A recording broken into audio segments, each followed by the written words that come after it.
Have you ever put together anything from IKEA? Oh, My computer desk, yeah.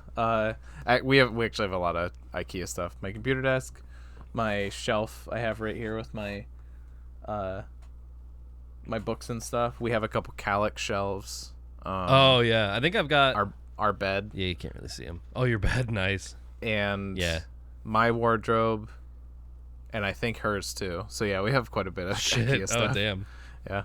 Yeah, we put together this coffee table, and there's like no greater feeling when like it clicks how it's supposed to be built, and then you're just like that like the image of like the monkey on the typewriter, and then he just like zips the paper Yeah. off.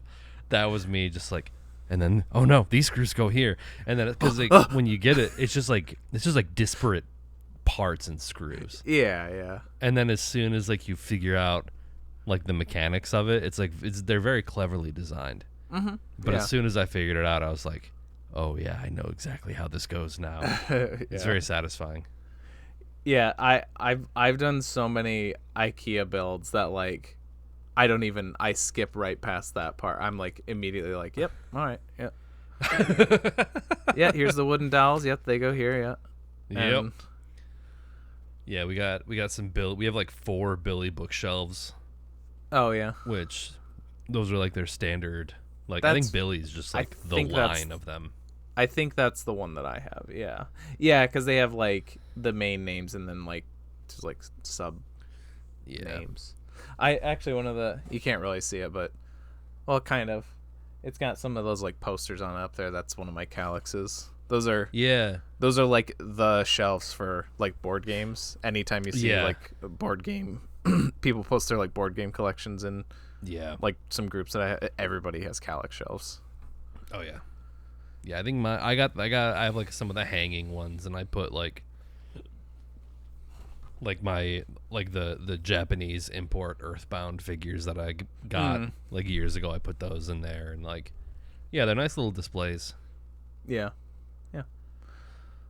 So if welcome back brought to you There Will Be by Dead. Yeah, that's IKEA. what I was gonna say. That's what I was trying to get. I was trying to say like next time you're at IKEA, tell them There Will Be Dead Tell sent 'em- you or something. You'll be escorted off the premises. Yeah. Welcome back, people. This is episode 75 of There Will Be Duds. I'm your co-host TJ, aka J Spot Jack Cheese, and with me as always. As always, I'm Nick, aka Dr. Funk on Twitch. And as always, we watched a movie this week. That movie being The Fifth Element, directed by Luc Besson. That movie directed. How do I usually do it? What's the order I usually do it? I don't know. That movie is The Fifth Element, directed by Luc Besson from 1997. It's directed by Luc Besson, and it's follows a man. Okay, the movie is The Fifth Element from 1997, directed by Luc Besson, and it is a sci-fi action adventure. It takes place in the like 24th century, I think, something like that. And it follows taxi driver Corbin Dallas as he's kind of roped into this universe-ending threat, and he has to help the Fifth Element, which is a person, I guess, or an engineered person sort of thing, named Lilu, kind of achieving her destiny in a way. And there's a lot of other like crazy characters and stuff. It's a big space epic opera kind of in the vein of Star Wars. I would say that. Yeah. It feels very old school sci-fi kind of, like Star Trek is like it's more zany than something like Star Trek, but Yeah. I feel like it falls in line with that kind of Buck Rogers type stuff. it's not particularly heady. It's not like space politics and trade and right. Yeah. It's pretty straightforward as a story. Yeah. Yeah. And it tries to have like sort of I feel like there's times where it acts like it's like getting heady, but I still feel like it's kind of tongue-in-cheek. I don't know. I never feel like this movie takes itself too seriously, but you get that scene that you see in honestly a lot. Although, this is older. I feel like I've seen it more in stuff since, so I can't say that this copied those, but it's probably been done before this too. But the scene where Lilu, she's like in that pod thing, and she's like talking to the computer, and she like types in war, and she sees all the like horrific, that shit's always in like the the fish out of water type thing. They're like, oh my god, I just discovered the horrors of humanity, and it's like, yeah I mean, you're right, but but so like that's what I mean. Like there's scenes like that, and like I don't think the movie is like taking it lightly, but also I don't think the movie is, at least I hope not. If this movie is like, we're trying to give a message and this is a serious think piece, then I would like, I don't think I would, enjoy that as much. It has like a similar message of The Room, just like love is good and bad is bad. Like that's as cerebral as it gets, but it's not trying to make any sort of grand statement about it. It's just she's basically a baby and doesn't know anything and has to very quickly learn everything, and that's just part of it. So like that's really as far as it goes. Yeah. Well, yeah, it is a little weird because she does seem very like naive and innocent, but also she is intelligent because she like speaks a very fluent language. Yeah, it's just not English or which I read that like Luc Besson like made up a language, and it's like 400 words or something along those lines. And like I think he corresponded with Mila Jovovich like to get her to learn it. They wrote letters to each other in that language that he invented. Interesting. That's neat. Yeah, and then he like married her after this movie. Oh. Okay. He married her and broke up with the actress who plays Diva. Oh, the diva, the opera singer, who he married when she was 16, when she had his baby. And that is the inspiration for Leon the Professional, apparently. Oh. I didn't know that. Yeah. That's like that movie. Because like Chloe and I watched it last night and like woke up this morning. She's like, "Psst, hey." It's like, what? It's like, because like whenever we watch a movie, she'll post on like her Instagram story like her Letterboxd rating. So she posted The Fifth Element, and one of her friends, I guess, likes the movie and was like, "Did you know that like Luc Besson was married to the diva and he met her? He met her when he was 29 and she was 12. It's bad. It's really bad. It's real bad." But he like married Mila Jovovich after this movie came out, and then they like separated 2 years later. Okay. Luc Besson's, it's rough. I was gonna say, because I know she also married, and I think they're still married. Paul W.S. Anderson, who directed the Resident Evil movies, which was like right after this.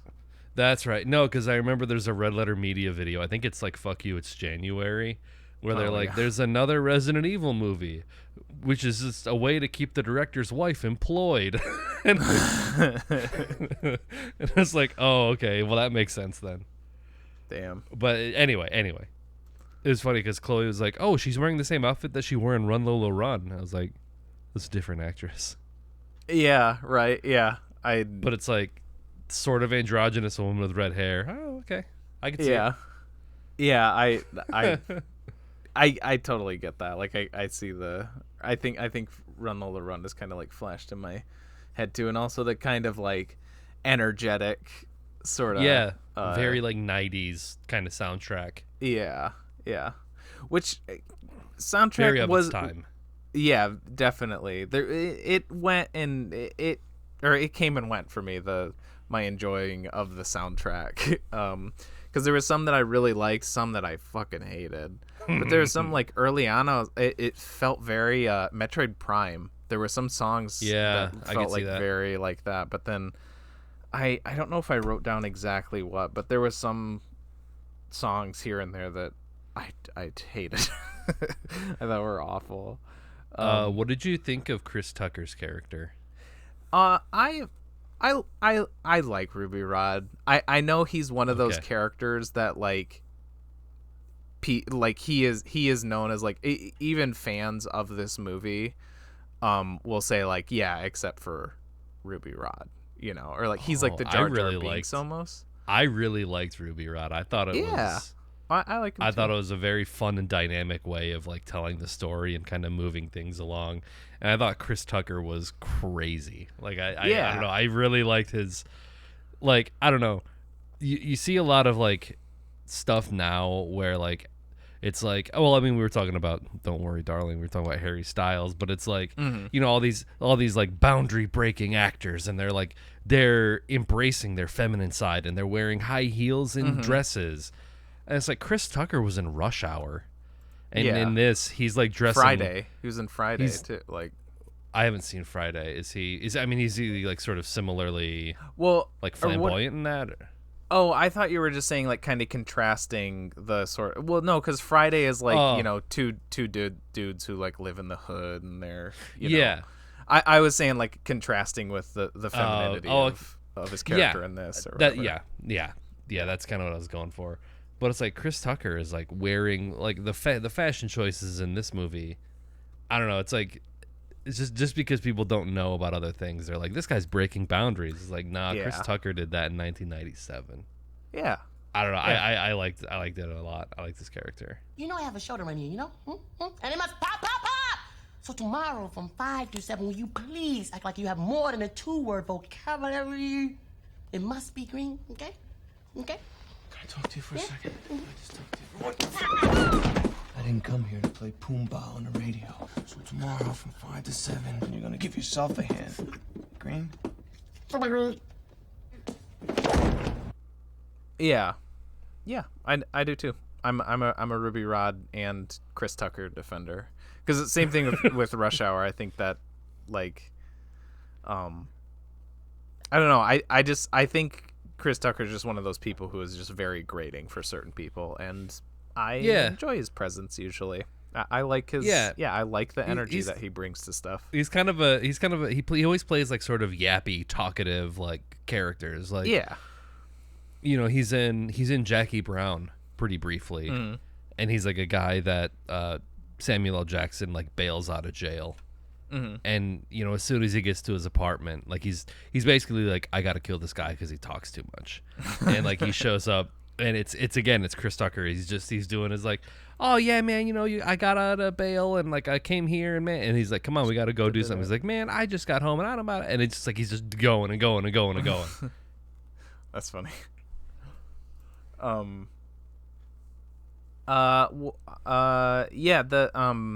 think in general the characters are probably my favorite aspect of the movie. The story itself for me was like, it's fine. Yeah, it's your average, like sci-fi space story. Like it, but I think it's serviceable. Like I like that it's, original. I mean, as far as like, it's not original as far as like, the city is a lot like Blade Runner, it sort of wears its references on its sleeve in that way. Like it's definitely derivative of sci-fi tropes, I guess. Yeah, but what I mean in originality is like, it's like little things. I like when, it does, like you said, it wears its references on its sleeve, and yet there's still like stuff that it brings to the table, and it's its own universe and stuff. Like, the random like pet elephant thing that Zorg has in his office, or just little things like that. Yeah. I like Bruce Willis's like utility stuff in his like apartment, like the good visual gags with it too, but like his sort of like bed that slides under, kind of like IKEA furniture, honestly. Yeah. Yeah. But it's like the Ian Holm like he like tries to hide them all in his bedroom. Yeah. And Ian Holm gets like he gets sucked in, but then it's like he doesn't realize that all of them have processes that they do while they're like stored away. So like Ian Holm comes out and he's like plastic saran wrapped into the bed, and he's like but like I thought those were nice. Comedic asphyxiation. Yeah. I thought those were nice little touches to like the world, like sort of like this is what his apartment looks like. And like I thought those dudes were dead in the freezer. I was like, I thought that guy died like twice, which by the way, did you recognize what that guy's from? The main dude. I knew I recognized him from something. He's Arthur in Crime Wave. One of the bad guys. The mousy talking one? Oh. Brian. Oh my something. God, you're right. Brian James, maybe. He looks so he looks okay. He like looks a normal so much person. older. Yeah. Yeah, he does look a lot older. Yeah, he does. Him and Ian Holm reversed because he went from Crime Wave to this movie, and he looks like he aged 20 years. Ian Holm went from this movie to like Lord of the Rings 2 years later, and he looks old as shit in Lord of the Rings. It's crazy. I will say that once he gives the ring to Frodo, they do age him up because Frodo or Bilbo had the ring for a long time, and that was keeping him young, much like Gollum. The ring's power. And it elongates, it prolongs the life of its wearer, of the ring bearer, and but once it's given up, it takes that away. So he ages really fast. Oh yeah.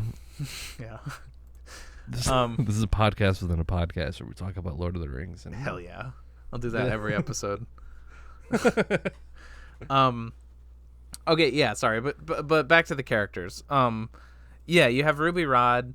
I love like it's again this grand like space epic thingy, but the protagonist, I guess the hero, is like a taxi driver, and he's pretty much like he could be like contemporary, and it's Bruce Willis.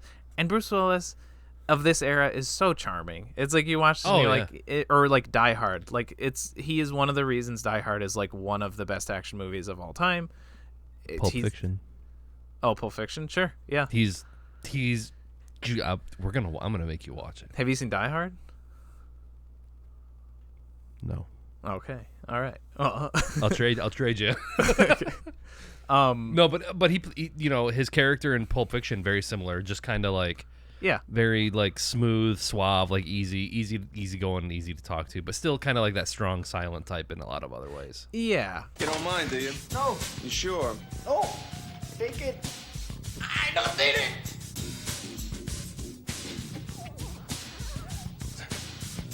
That's a very nice hat. It was a very like close to being typecast. I like to think that he adds enough diversity between the roles to not make them feel super samey, but there is a sameness to this. Yeah. Or John McClane or person from Pulp Fiction. Oh man, I don't even remember his name. Okay. Okay. And then I like Ian Holm's character of like the sort of questioning, like he's supposed to be this monk who's like the keeper of this this ancient prophecy and blah blah blah, but he's like he's second guesses himself a lot, and he's very kind of erratic. He's not like a wise like sagely monk. And then and he hits him over the head with like a thing, dude. That like is He's like, sorry about this, pop. Yeah. I had to rewind that a couple times because that's Clea's favorite part of the movie. Bruce Willis's face when he falls over. Yeah, there's a lot of that in this movie too. A lot of like, and they fall backwards and. Yeah, it's almost like cartoony sort of shit. And you got Gary Oldman as Jean-Baptiste Emmanuel Zorg. Gary Oldman was not a fan of this movie. Oh, really? That's too bad. I was reading. Apparently, I'm just full of Luc Besson trivia right now. Okay. But apparently, Luc Besson offered to finance or help finance one of Gary Oldman's, like, his directorial debut, Nil by Mouth, which I've never heard of. It was from 1997, but apparently, as a favor, Gary Oldman was like, "Okay, you help me finance my movie. I'll be in your movie," and he said it was me singing for my supper because Luke had come in and partly financed my film Nil by Mouth.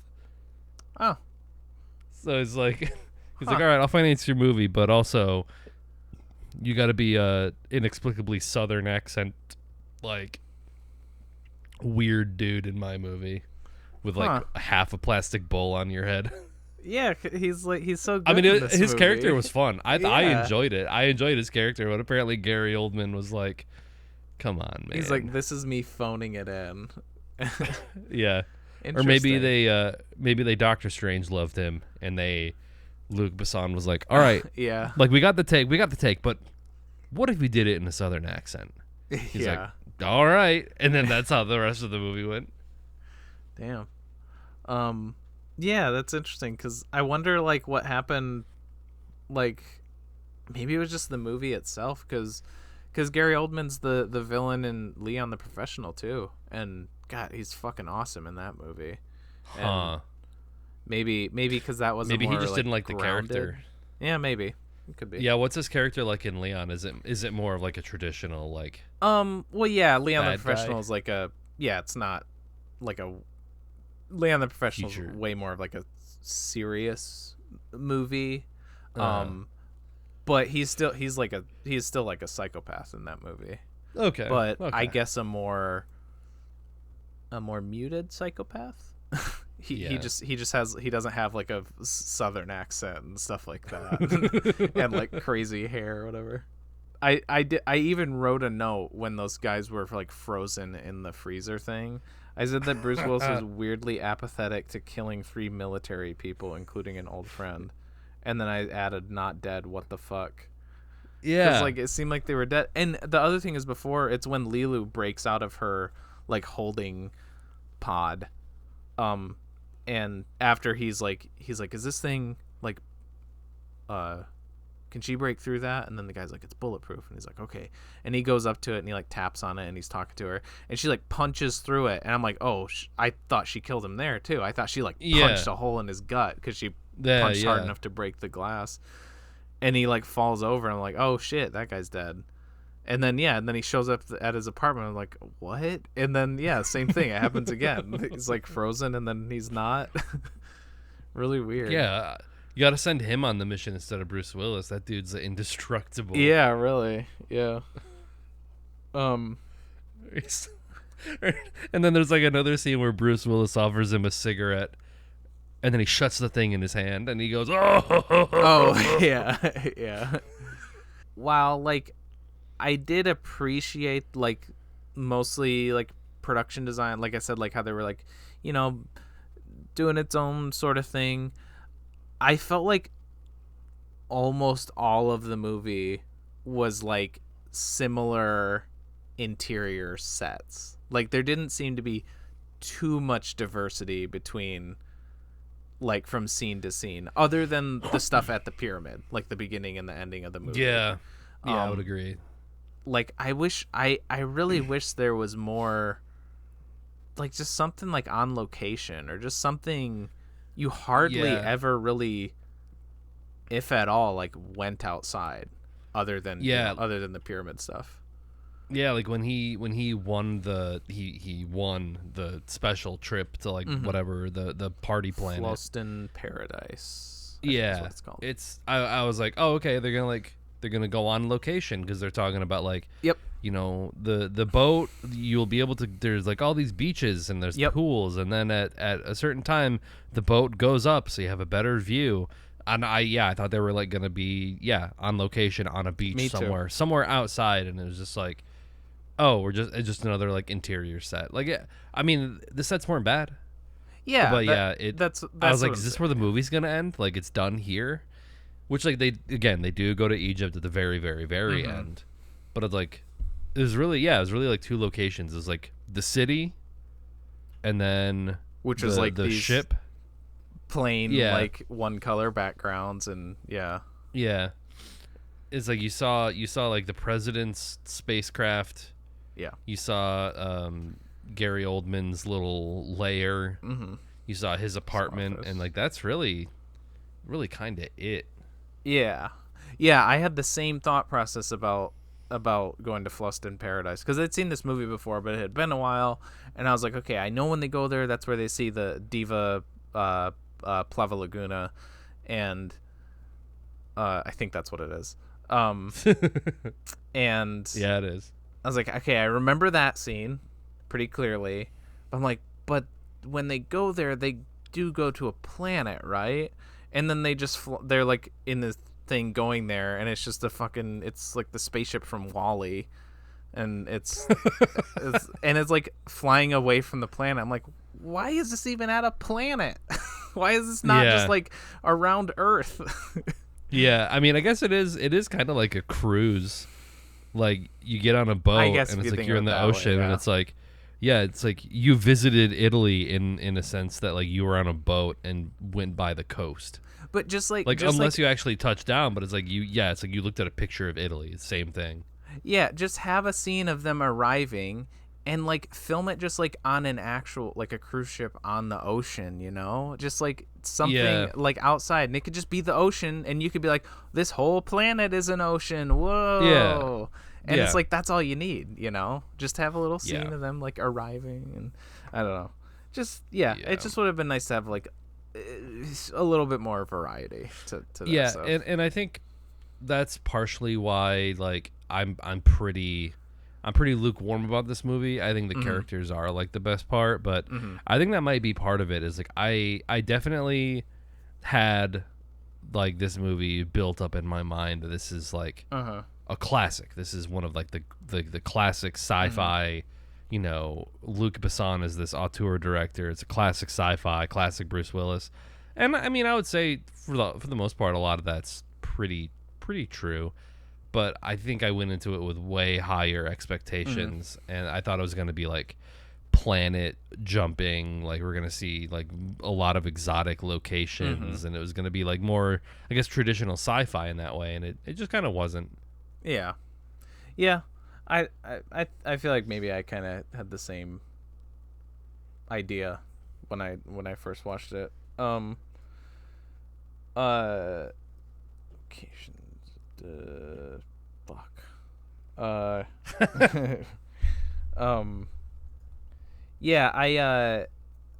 know. I was gonna say like I did find myself thinking like if I saw this when it came out, I would probably love this movie. You know, like for the time, be like, wow, like because you didn't get that many movies like this, right? There was Star Wars, Blade Runner, although that I feel like that kind of is like a different audience. Blade Runner is a bit headier. Like if you're a kid watching this movie, Blade Runner is like that. Like that's almost like the antithesis of this movie, where it's like the morality of killing like robots that are that's like it passed the Voight Kampf test. And it's like a little bit headier. I just mean like high sci-fi type shit. There wasn't too much of it, and so I get that. Like if the audience, because this movie is like I would say like a cult movie at this point. I'm I understand. It's more why it became it's iconic. That. Yeah, for sure. Yeah, it's definitely. I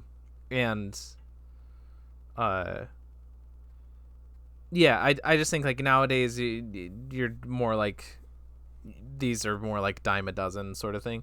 That said, like Yeah. I think it stands above a lot of like more modern ones for sure. Yeah. It's definitely not as forgettable as a lot of the the shit that you see nowadays.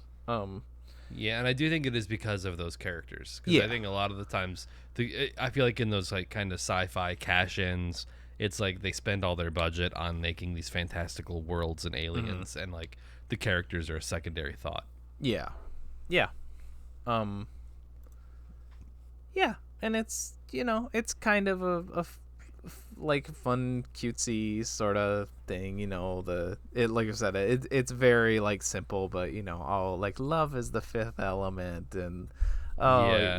that sort of stuff. Like it's corny, Oh. but It was like at the very beginning when it was like the Egypt part and like the monks, and they're like trying to like figure out the meaning of the code, and it's like fodder, oh my god, water, fire, earth, wind. I was like, god damn it, we're watching Avatar again. I thought that too. Yeah, yeah. It's like me I've already too. seen this. Lilo Yeah. is the Avatar. Yeah, And I mean, that analogy almost kind of works too, because she's still if that's like what Lilo is. Yeah. learning everything, Shit. Yeah. Yeah. Very. Bruce Willis is Sokka. Yeah. Soka. And yeah, she has like a very distinct like color palette, like Aang Yeah. does, and yeah. I will, and I think that's just because I'm not a big fan of Mila Jovovich in general, but well, I mean, I guess say acting. I don't know what she's like as a person. I feel like in general means like as an actor, I'm not a big fan of Mila Jovovich. I know what you're saying. You got some beef with Mila. Yeah. Actually, she does sing on a Pussifer song, and I do really love that song. So, she's at least good on that.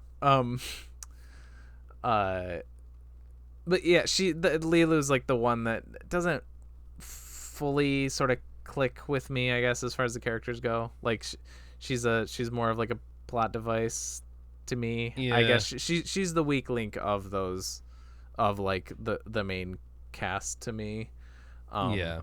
Even though I do find like whenever she goes off into like the ancient language, like when you said that Luc Besson like wrote a language, that I like almost assume that because she does speak very like very assuredly, like it fluently. it sounds like she's saying, like she's not just mumbling like blah, blah, blah, blah, blah, blah. Like it really sounds like she is enunciating words, and yeah.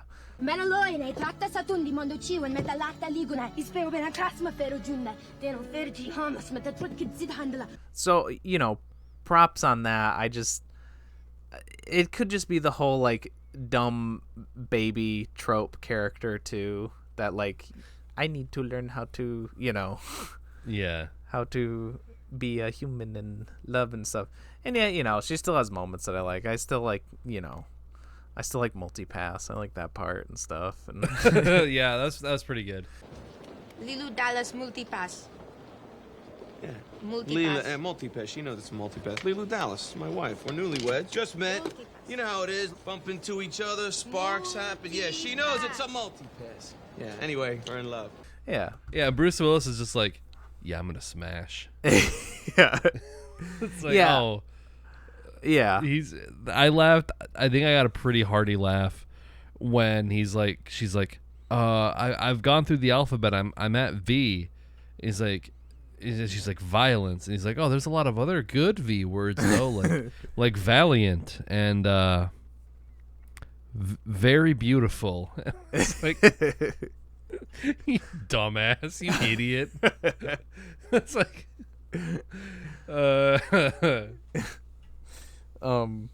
yeah, I think like I still I guess enjoy that, as cheesy as it is, that main sort of romance thing, but I think Bruce Willis is pulling a lot of the weight for me as far as like my gelling with that or whatever. yeah. Yeah, I would say visually she's more iconic in this role, like that, because that's what people remember. They remember like the red hair, and they remember like the bandages, like the bandage strip, like yeah, outfit that she wears, like as she's running around. Mm-hmm. Yeah.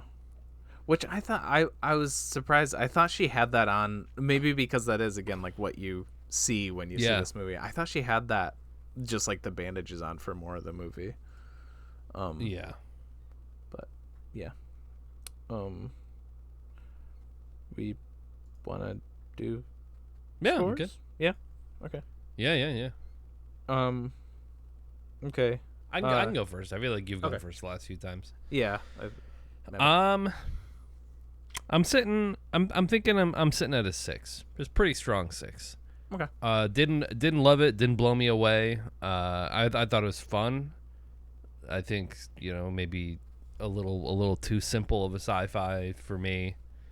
But also I think that also it works. I don't know, like you said, it kind of works in its favor in that way, and that like it's more character driven than anything else. And I do think the characters are far more entertaining than a lot of other stuff, like in this genre. Like Chris Tucker's character, Ruby Rod, loved him.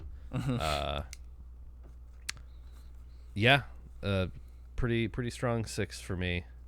It was fine. Nice.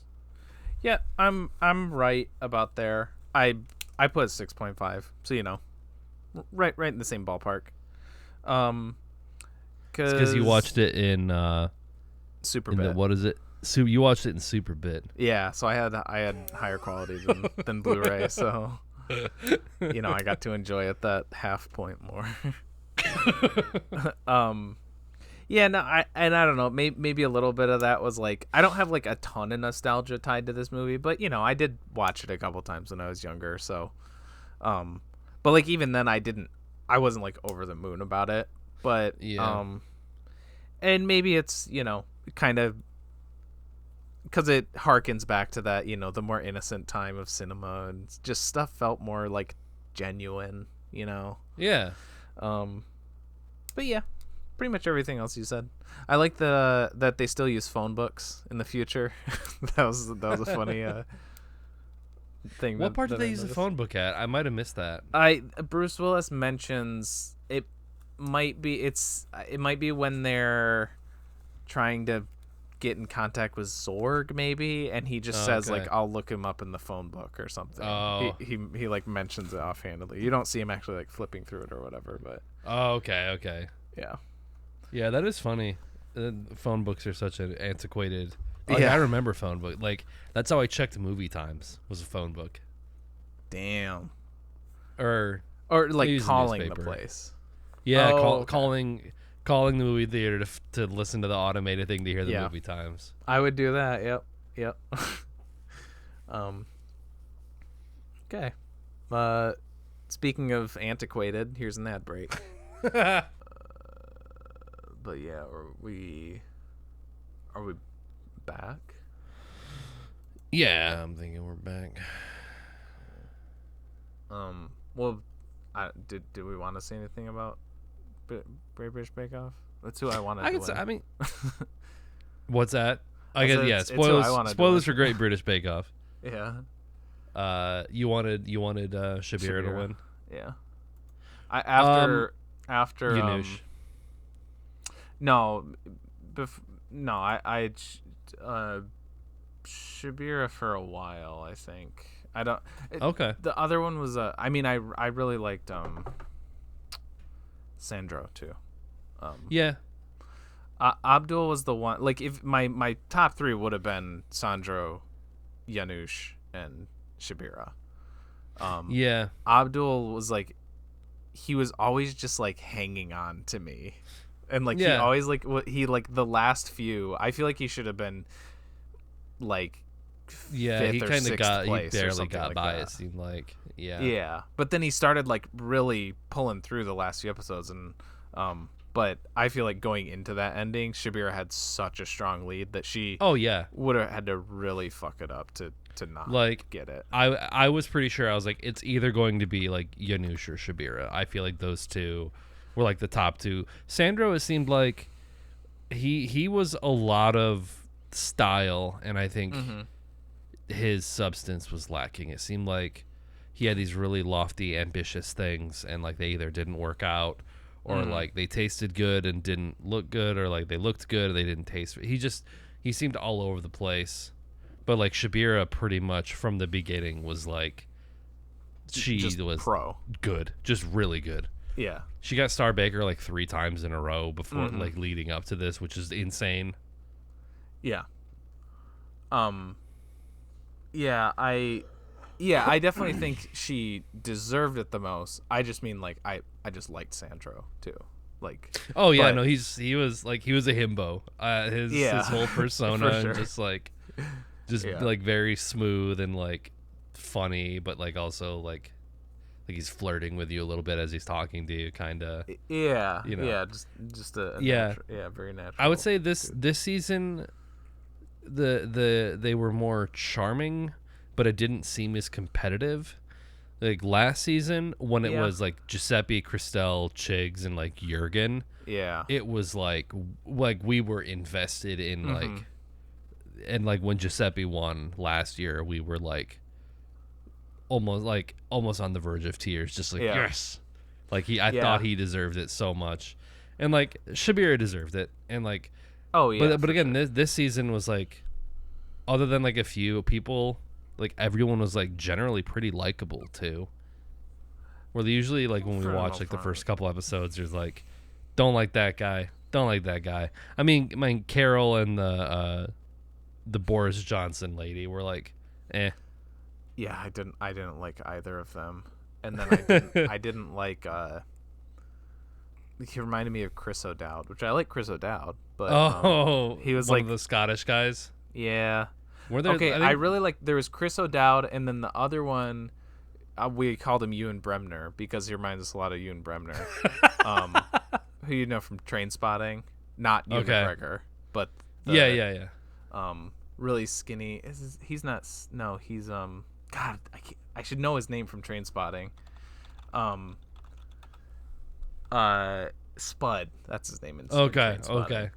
No, I really liked him. He was probably my third favorite after Shabira and Sandro. Kevin is his name, and okay, yeah, I remember we liked Kevin. But yeah, the old ladies, and then the other guy is James. I think that was the other one that I didn't really care for. Yeah.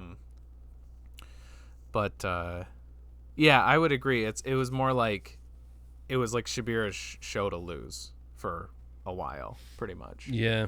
But yeah, I was still like happy that she won because she deserved it. And then we watched the holiday ones too. I think the one, I don't know when it came out. The one with Kim Joy. It was Kim Joy, Rowan, Ermine, and John. So they're from like, they recorded them like the previous, like yes. So that's like the seasons come out, like as they're aired. I'm pretty sure, but those holiday specials, I think they get aired over in England, like, you know. So that one was aired like on Christmas of 2021, and then the other one was like January 1st of this year. Yeah. But that's like, we get it months later, like Netflix does with like, you know, other syndicated shows. Yeah. But that was pretty fun. I was surprised to see Rowan do well. He seemed like one of those guys that I think he was a big style over substance guy, where like his stuff was cool, but it didn't taste very good a lot of the times. Like it was like very bland. He is very much like an Ian Holm. Reminds me of like Bilbo Baggins. Like he has that sort of like fantastical. He looks like a little elf man. Like, oh, She sees something. Here's something. I was surprised to see a handshake on a holiday themed one, but like with the actors or whatever. Oh no, with Ermine, Kim Joy, Rowan. Did you watch that one? Oh yeah, she got one too. Yeah, that's right. I forgot she got one too. Yeah, we Which watched I think one and the one with the guys from the TV show. Oh, we haven't watched any of the celebrity ones. Oh, okay. So with the newest one, the newest collection, there was like, it was the Christmas baking show and then the holiday one, and that was the one with like New Year's, Ermine and them. Yeah. The other one is they're from like a British drama. Like I didn't know any of the people. Yeah. But two of them got handshakes. on the first. Really? On the signature, yeah. And they were Damn. like, it's actually pretty cool. Like, I didn't know the people, but yeah. So it's in the newest like thing that they dropped. Yeah. But yeah, they're like Paul and Prue are. They're like, we really are surprised that you guys like did this. Like they said, there wasn't like anything that we wouldn't eat again, and like it seemed like they were being genuine. So, yeah, it's pretty cool. Something before we move on. I don't remember what week it was, but because there was something like similar in like the finale that made us think about it again. But it was like one of the last few episodes, and Shabira made it was like a grape jam and peanut butter like pie thing. Yeah. And Prue and Paul were like, that's such a strange combination. You wouldn't think that those flavors would go together. And we're like, you guys don't know peanut butter and jelly? What the fuck? Yes. That was so weird. Yeah, we noticed that too. We were like, it's almost like, I don't know. I was almost just like, it's like a certain point where like, they are two white people, and Shabira is like Malaysian, I think she was. I think so. But it's just like there's a certain point where you're like, your flavors are so weird, where it starts to become like, it's because she's from a different country and they have different recipes, and it'd be like, like Mexican week. Like I feel like that's kind of where they show their like sort of tone deafness, where they're like, wow, that's really strange and out there. It's like, yeah, you guys eat boiled beef and beans for every meal. So just like, yeah, I'm sure it is pretty unusual to you. Yeah. Yeah. Yeah, but yeah, I do remember that. Like, they did say it again with the finale, and I feel like it was something that I was like, that doesn't sound weird to me. Why do you guys think that this is such a weird combo? Yeah. Yeah. I guess just like, I just thought PB&J just seemed so ubiquitous. I just thought like, I don't know. That was so bizarre to me. I have a feeling like she could like open a shop or like have a cookbook centered around like peanut butter and jellies, and people like over in the UK will like praise her for this new like food invention. Peanut butter and jelly sandwiches. Yeah, that's funny. Yeah. I'm really curious about what you're about to say for this next thing.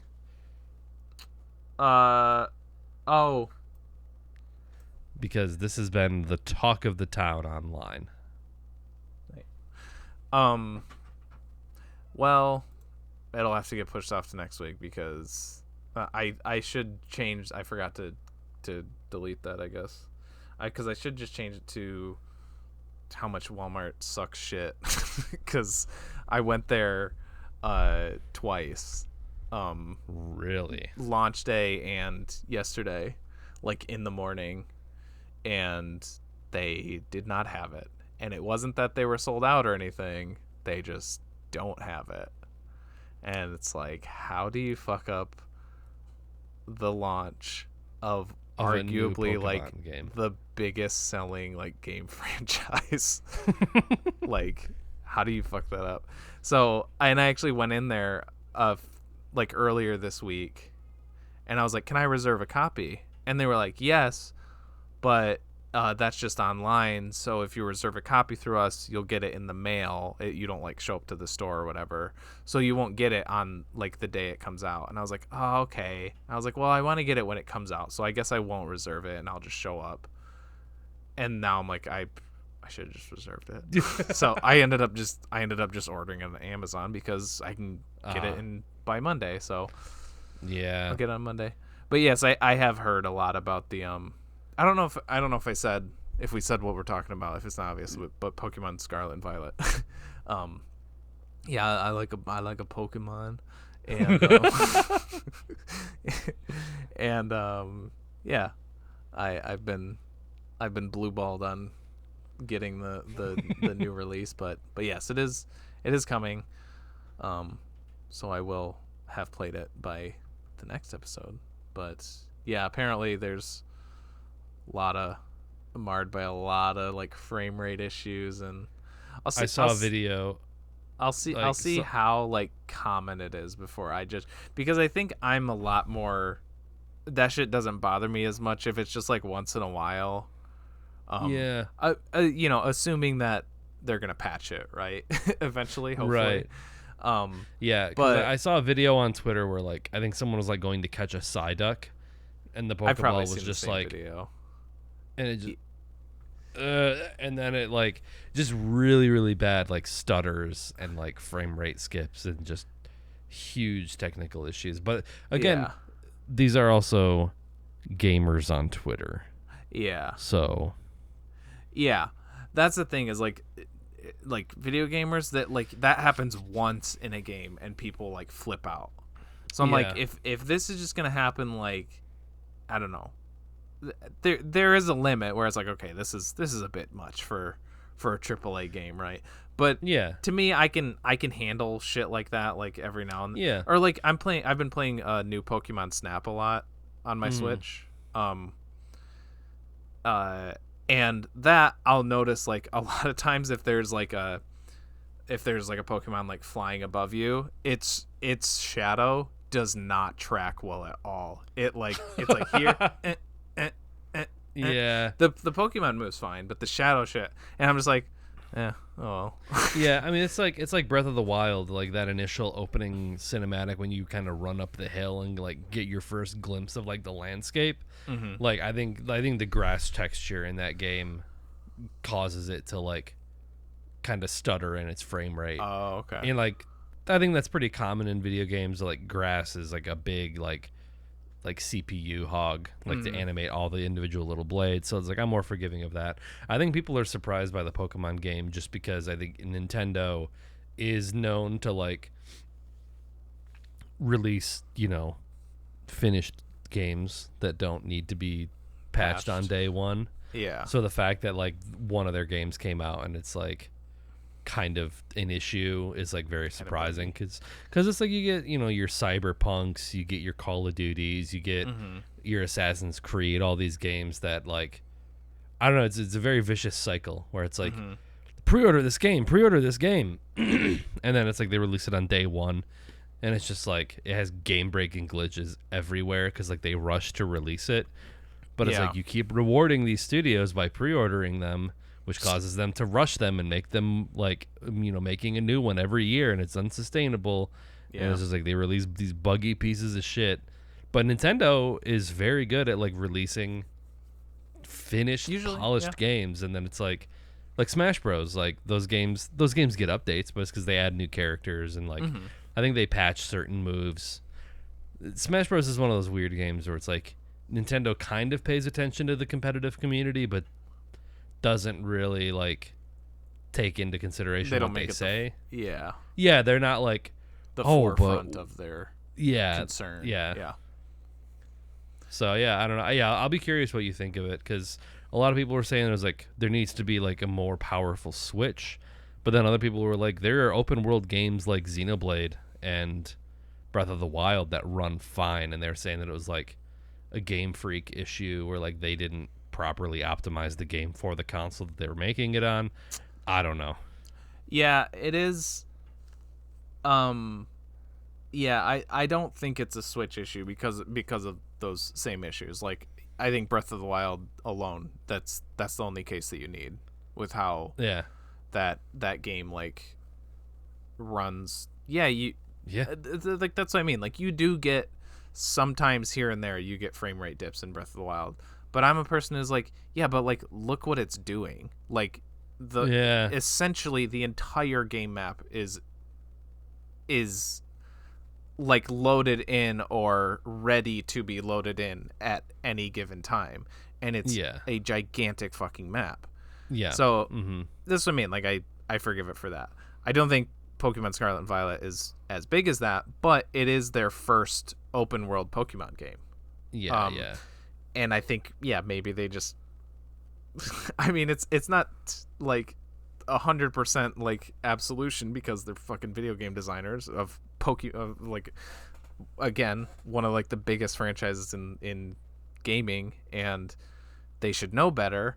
But it's their first open world, so I don't know. It's I'm not like totally forgiving of them, but also I'm really not that critical about Pokemon. Yeah. Like most, I have like my favorite to least favorite generations, but I'm there's some people who like swear by like the old gens and just like all the most recent ones, like the last few are like shit. Pokemon designs are shit. The gameplay's shit.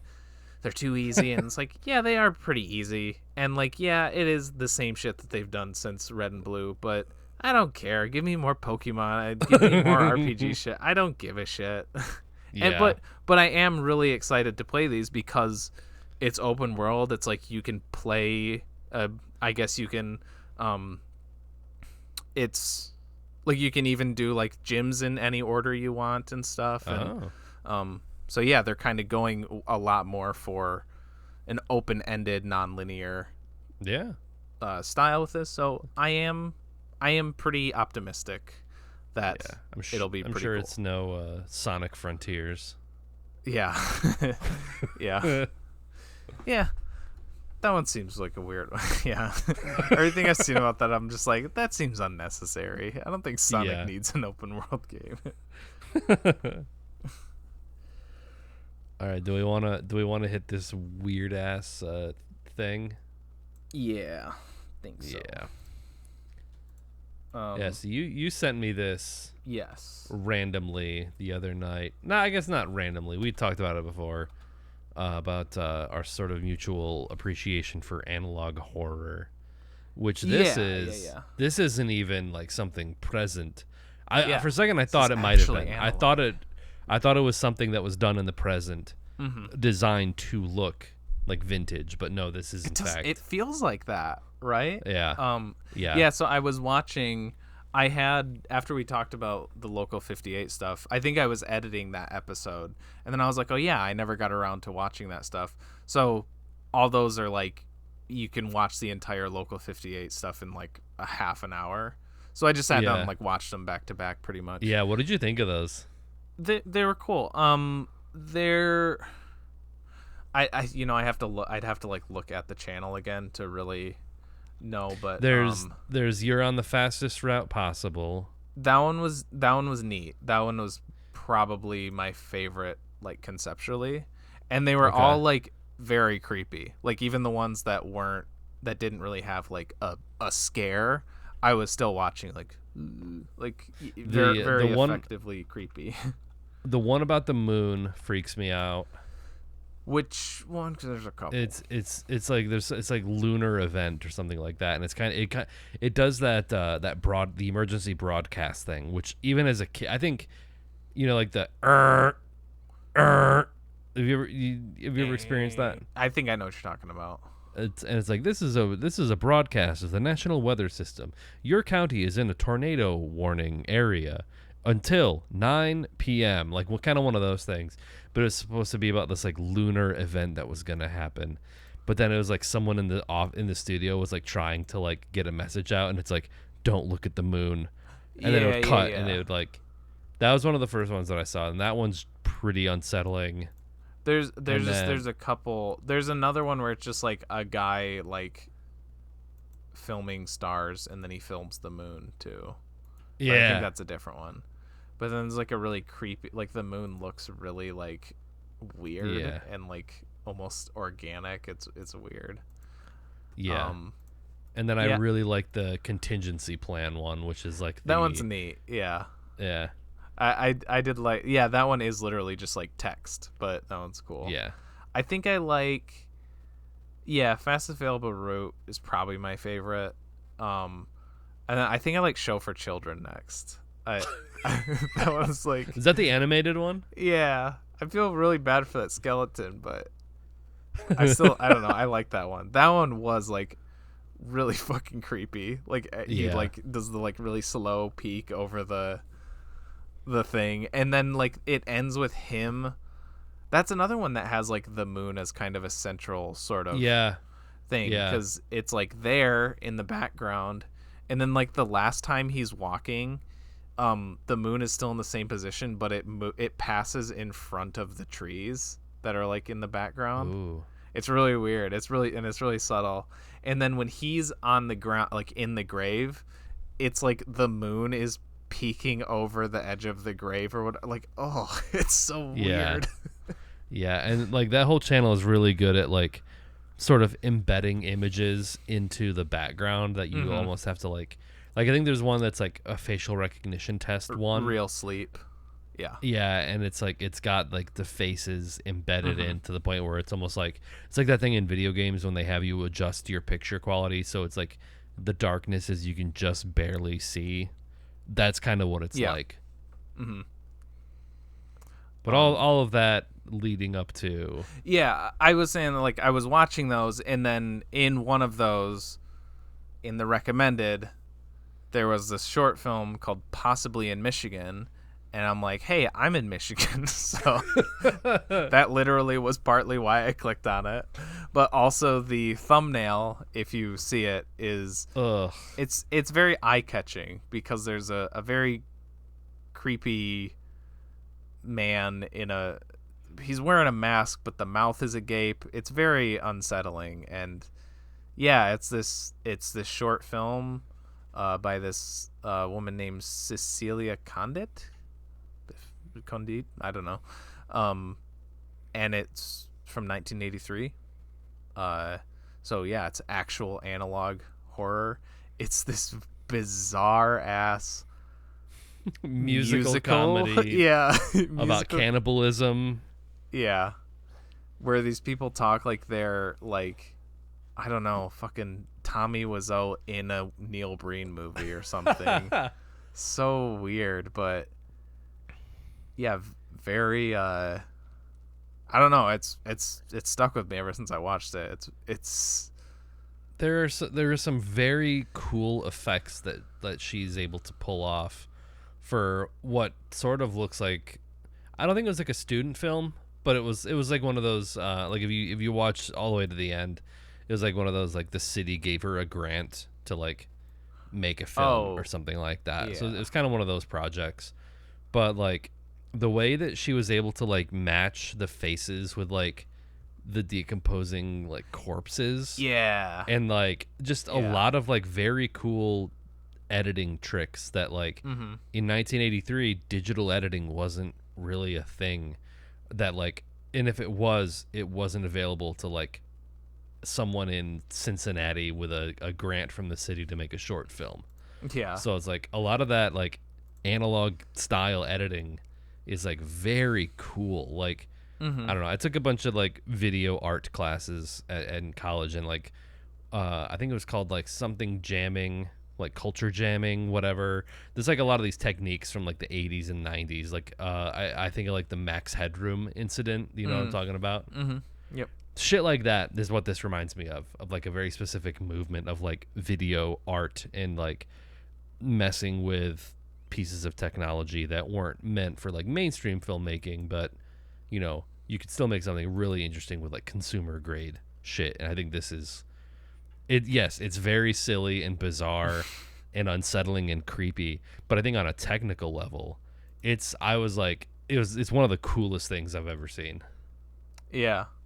Yeah, it is very neat. I it does make you really want to like delve into like the how and why it was made and sort of like what the intention is and stuff, and but yeah, there are definitely things in there that really show like artistic intent, but without that you'd like think like this is just made by an insane person because it really is strange sometimes. A lot of it's like filmed, like she recorded it, played it on a TV, and then recorded the TV of it too, so it has an even more distorted, like weird feel to it. Her YouTube bio: I consider myself a storyteller whose work swings between beauty and the grotesque, humor and the macabre, innocence and cruelty. My videos explore the dark side of female subjectivity and address the fear, aggression, and displacement that exists between ourselves and society, ourselves and the natural world.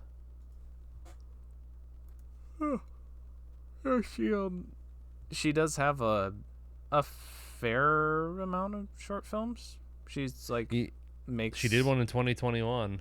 Yeah, and it looks like she stars in them all now. I think she might be the long-haired woman in Possibly in Michigan. I'm not sure.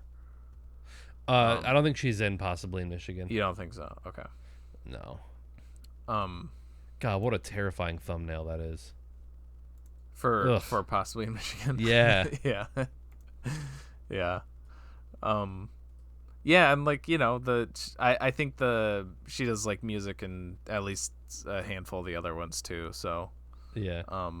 And yeah, sorry, the music is like, it's very simple and like, you know, it's not something I would, you know, it's I like wouldn't Casio keyboard. Yeah, it's not something I would like throw on a playlist and like jam to, but it's like they're earworms. They're for sure. Yeah, they're yeah. I'm like, I have the video pulled that I'm kind of going through, and I just got to the part where they're like, no, and he's behind her, and he's also doing it. Ugh, yeah, that's so weird. Like the layering of the audio there, and yeah, then later when he's like talking, and it's clearly like a woman talking, and like they like pitch down the voice, but it's like, oh yeah, the better to eat you with, like that shit. Ugh, yeah, this is like proto like Alan Resnick, Tim and Eric. Like this is it's crazy to see something in 1983 like totally nail that style that those guys do now. Mm-hmm. Like yeah. this would fit in right at home with with like all those weird ass Adult Swim like originals that air at 3 a.m. Mm-hmm. Yeah. Like I'm surprised Adult Swim didn't like play this almost as like a bumper for something. Yeah, for real. Yeah, it really would.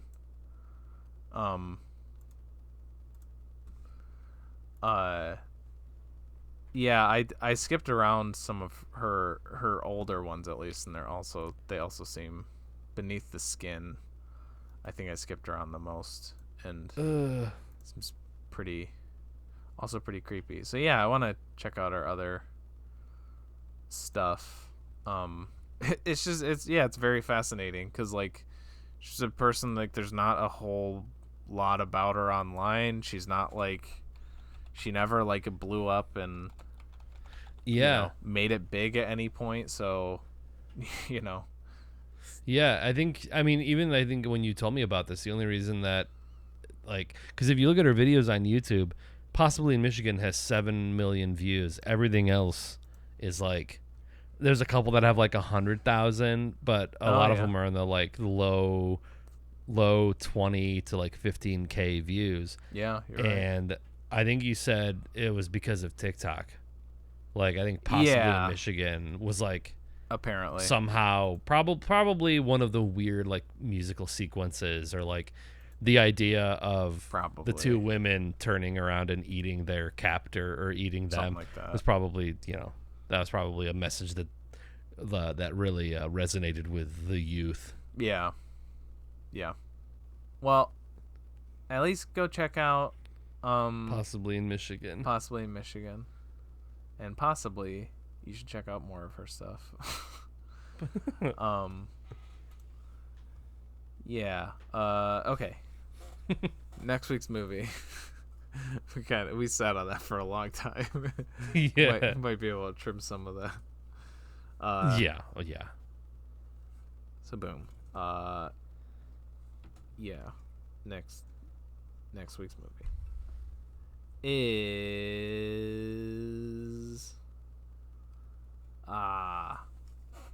been wanting to rewatch this one as well.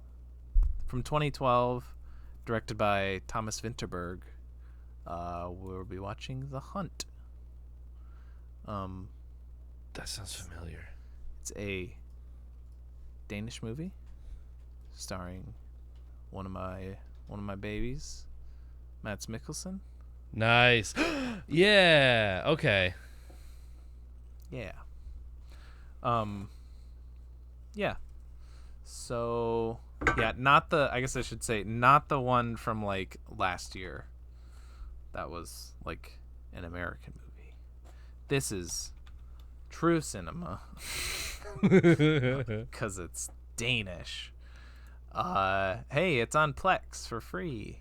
Shit. And yeah. Redbox and Amazon. Okay, so it's on a few things for free. So watch it there if you don't want to be spoiled for The Hunt. If watch it before next episode if you don't want to be spoiled for it was what I meant. These episodes come out every Wednesday at 7 p.m. EST on Twitch and YouTube in video form, as well as Apple Podcasts, Spotify, and more in podcast form. We also have socials on Facebook, Instagram, Twitter, and TikTok. And that's about it. You're doing the possibly in Michigan thing. Like the cadence. These episodes come out on Apple Podcasts and more. I want to add like additional pitches to your voice, so it's like TJ. These episodes come out on Apple Podcasts. Do we stream on Facebook? No.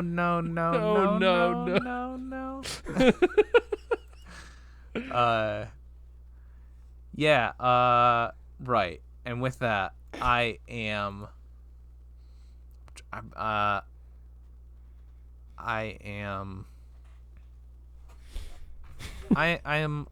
multipass.